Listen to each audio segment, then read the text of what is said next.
Why does a tiny diamond cost more than a whole loaf of bread? I mean, just imagine that you are in the middle of a desert. It's 45 Celsius degrees outside and the man appears and says, "You have two choices. You can take this loaf of bread and survive the next few days, or you can take this diamond and be rich for the rest of your life.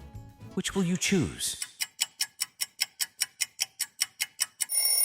If you had chosen the diamond, you would have been truly rich for the rest of your life. Which would have been 2 days maximum in the desert. But how the fuck can we compare bread and a diamond?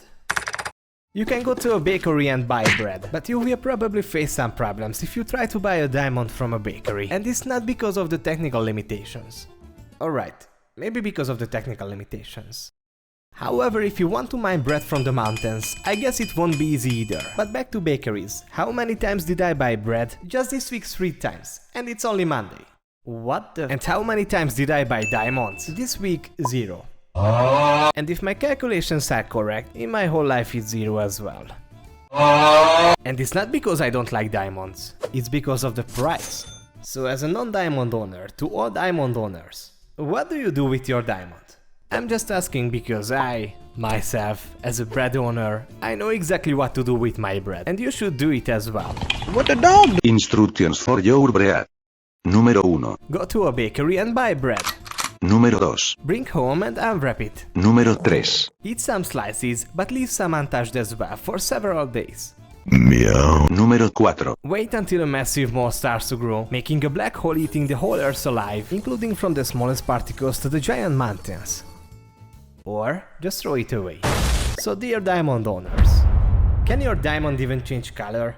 Well, to be frank, it doesn't make sense, because not the color, nor the mold makes the bread cheaper than diamond. Surprise, motherfucker! But then what? Well, I think it's time to take a step back, because most of you, including me, don't know how bread and diamonds magically appear in shops and bakeries. So what's the secret? Apparently to make bread you need 4 ingredients. Water, salt,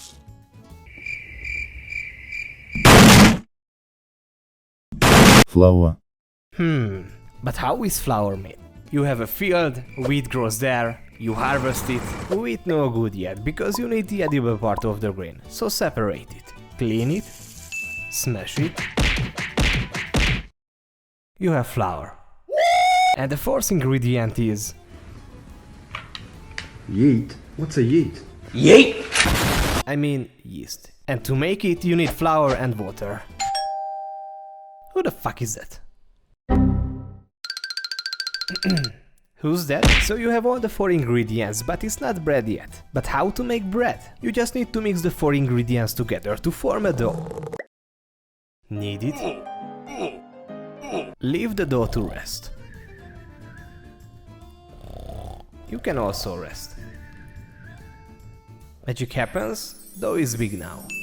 Shape into the desired form. It can be loaf, roll, or baguette. Rest again, bake it, and you have a bread. So making bread is not the hardest process in the world. You can buy all the ingredients and even make it at home.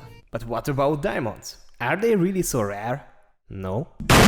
Vai preso stipendio! Parli di una cosa che non sai, ignorante! But if they aren't rare, why are they so expensive? They are at least last forever, right?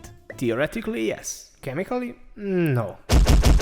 Shit, if they are not rare and do not last forever, then why are they really so expensive? Ah, damn. Very intelligent.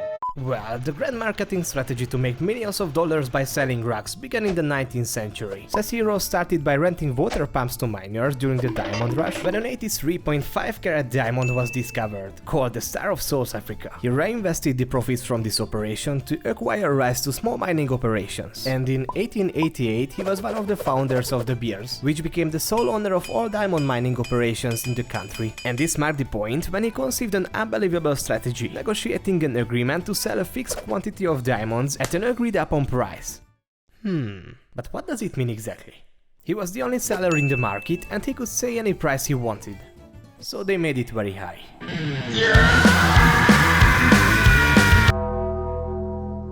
Well, that sucks. Anyway, speaking of diamonds, what exactly is this small piece of rock that everyone thinks is valuable? While it's just a simple rock, diamonds are made of carbon, where the carbon atoms are bonded together isotropically. Sorry to interrupt you, but may I ask what the fuck isotropically means? Well, isotropically means the same in all directions. So when we say that the carbon atoms in diamonds are bonded isotropically, it means that the bonds between the carbon atoms are the same no matter which way you look at them within the diamond structure. Clear? No? Good.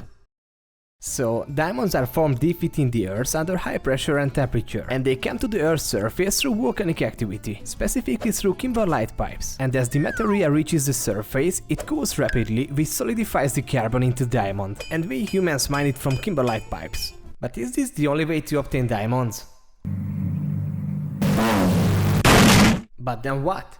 Well, I guess to everyone's surprise, you can also grow diamond in labs, which is actually much cheaper, cleaner, and doesn't require waiting millions or even billions of years. Despite being the type of person who doesn't judge at first sight, I still prefer to stick with the bread gang, because the advantage of bread, or basically food, is that if you don't eat, you die. But what's the advantage of diamond then? Diamonds are the hardest material on Earth, 58 times harder than anything else in nature.